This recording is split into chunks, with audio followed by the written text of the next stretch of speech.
on se rappelle le RDC stade des Martyrs mais doyen boobu qualification mondiale la woon bii Coupe d'Afrique des Nations la woon Maroc benn yoon la ko jël 1976 50 ans après et puis Maroc gis nañu depuis 2014 ak léegi vraiment li nga xamante ni def nañ ko ci investissement préparé li nga xamante ni moom mooy football bi investir ci xaalis bu bari ak li nekk di am ni est-ce que Maroc ne se donne pas les moyens de gagner sa propre coupe RDC 74 ba léegi qualifié wul Coupe du Monde Zaïre qualifié wul Coupe du Monde gañ na Coupe du Monde ñoom itamit jaraloon na leen. te Sénégal def na fa. oui quand même c'est ça.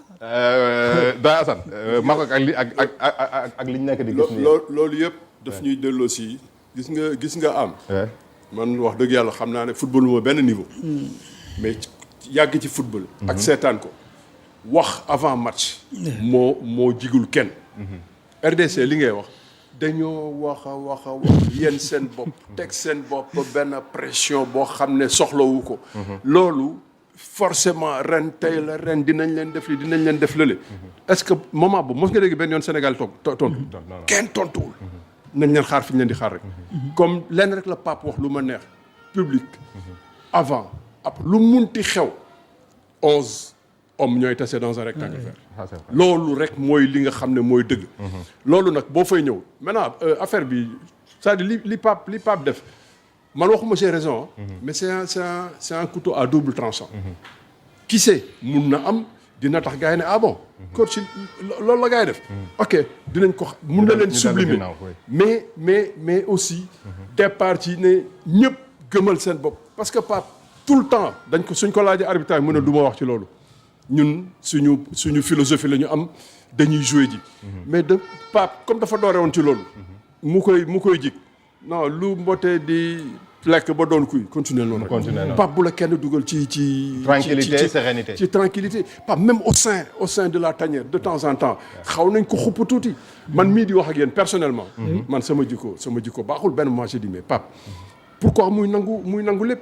mais li mu nangu lépp c'était pour faire une excellente gestion de son groupe et wax dëgg yàlla je lui tirais mon chapeau mais man tamit nag nit rek la mais man sama problème mooy ce matin parce que ma dégloo conférence de presse bi déglu Pape mu wax loolu ma déglu reg-rag yi non daf ci dox daf ci surfer dox suñu mayen et tout Sénégal fii day metti fii lépp dina tar fii lépp dina tàng et tout bon bien que sax nangu na ne xañ na mun nañ leen gagner mais le fait que ngay xaw a voilà déstabiliser ko tuuti rek bu ñu kenn perturber ñun li ñu am wax dëgg yàlla na gars yi andi monde yëpp ñu supporter leen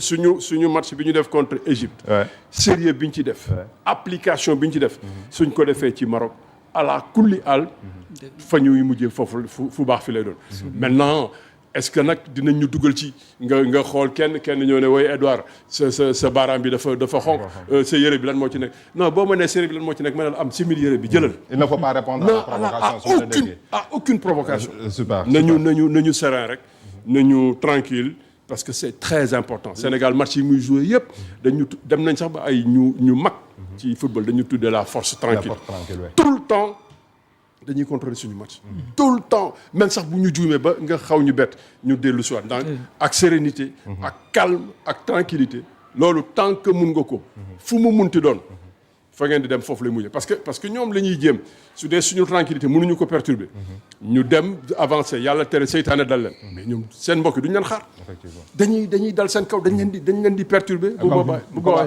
comme a dit Pape Thiaw Mbissane je pense que le match après tout va se jouer sur le terrain 11 contre 11 la.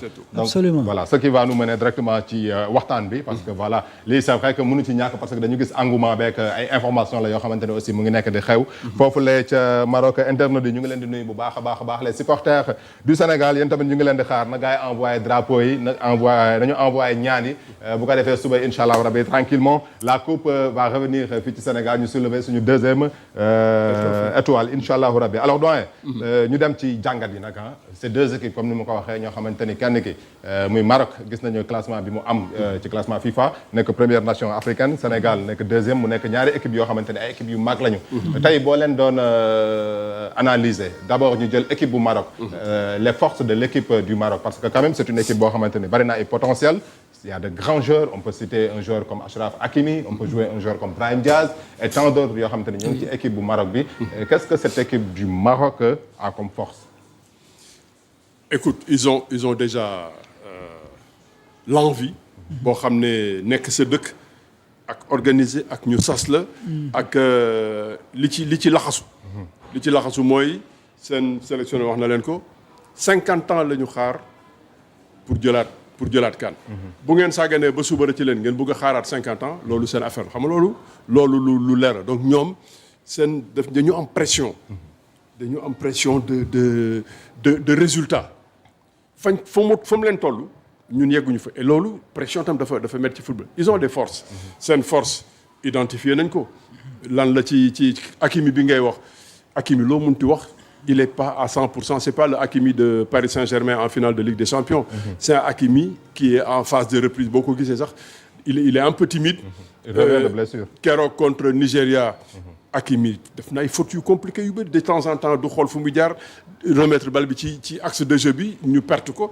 donc du Hakimi bi nga xam ne mooy Hakimi bi mun ci monde bi leneen li ñu am ci kanam y a Brahim Diaz qui trouve des sensations ba nga xam ne pour moom yaakaar na ne baax na moom tamit day découvrir affaire bi day door a ñëw affaire bi ni ko Sadio téye Brahim Diaz téyewu ko noonu leneen li ci beneen côté bi Abdé Zalzouli c'est un bon attaquant c'est un bon provocateur c'est un bon percutant foofu man sama xel dal na parce que lu mu mun a waxal Crépin balaa nga koy manœuvrer di nga wax lu set CAN bi yëpp mosuma gis fu ñu ko mettre en difficulté au contraire de temps en temps moom mooy seet lan moo ci yokk tuuti roof tuuti géej ak nangam mais moom normalement ci boor boobu amul fu ñu jëm par contre bataille du milieu de terrain bi dina metti parce que dañu trouver ay xale yu bees yu xiif ba mu tax seen cadre yi ñu génnee c'est comme tey rek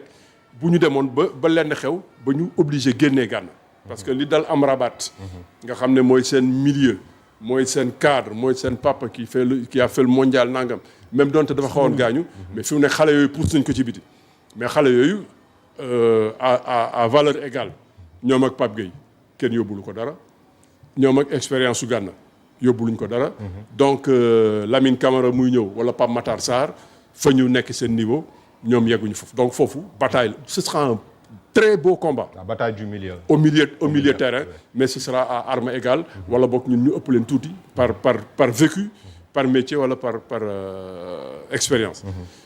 suñu kanam ñun ak seen ginnaaw seen axe central moom mooy li gën a. solide. non nooy neex ci ils prennent pas de but d'accord mais dañ ko taxale. dañ ko taxale à part Naïf Aguerd bi nga xam ne c'est un beau gaucher am na métier mais dooleem wàññeeku na.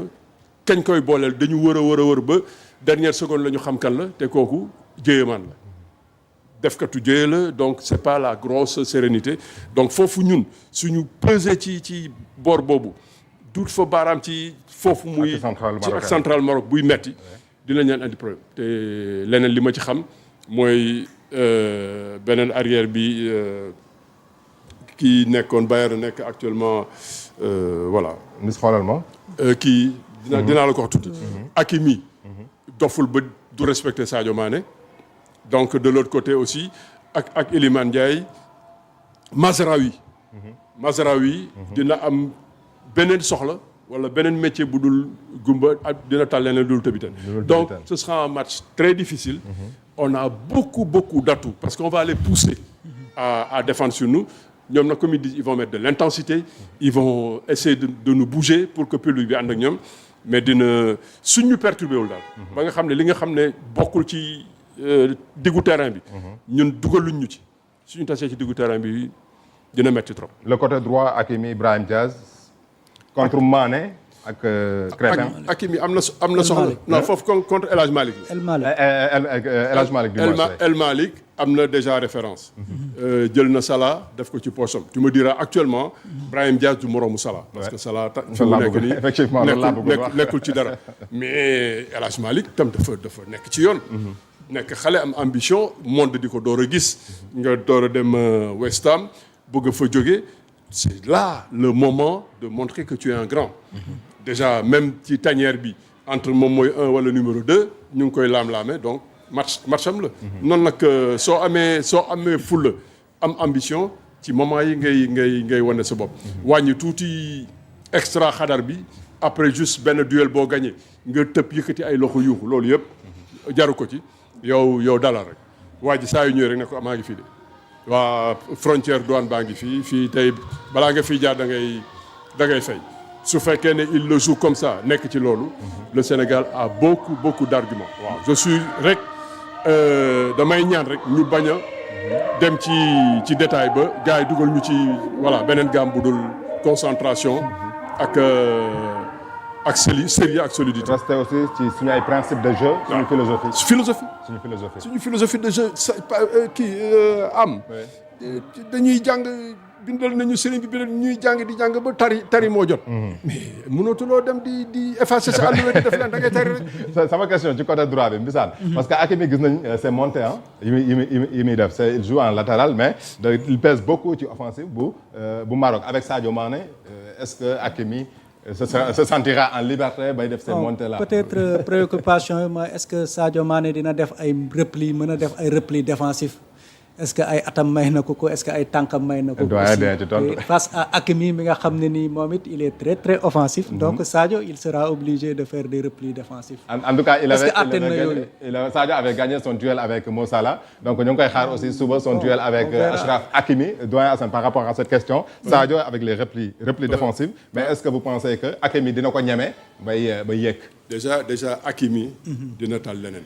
lu dul di monter tout le temps mais même éventuellement bu dee day monter xale yi ànd ak Sadio Pape Gueye il n'aura pas de frein à main amul risque carton amul dara di nga gis régulièrement foofu ci côté boobu pour ñëw compenser jege si El Hadj Malick parce que foofu mooy seen côté fort Pape Gueye bu subaa di nga ko fa gis lu bëri à la perte du ballon tout de suite bu ñu leen waree xaar Pape Gueye dootu sori El Hadj Malick couverture yu Niakhaté dina baax foofu dina sérieux normalement on devrait pouvoir contenir seen assaut yooyu fële à droite encore comme je dis Crépin lu mu metti ou Lamine ou Pape Matar qui fait jouer ji tout de suite parce que ñoom loolu foofu mooy seen fort foofu su amee toujours benn compense am ku la jàppale dinañ ko mën a téye te buñ ko téyee parce que même Hakimi lu mu sob benn dafay offensé ji nañ góorgóor boobu buñ ko ñàkk parce que bu ñu ko ñàkkee su gënaatee ci Sadio rek balaa muy dellu si dina fekk Sadio raw ko.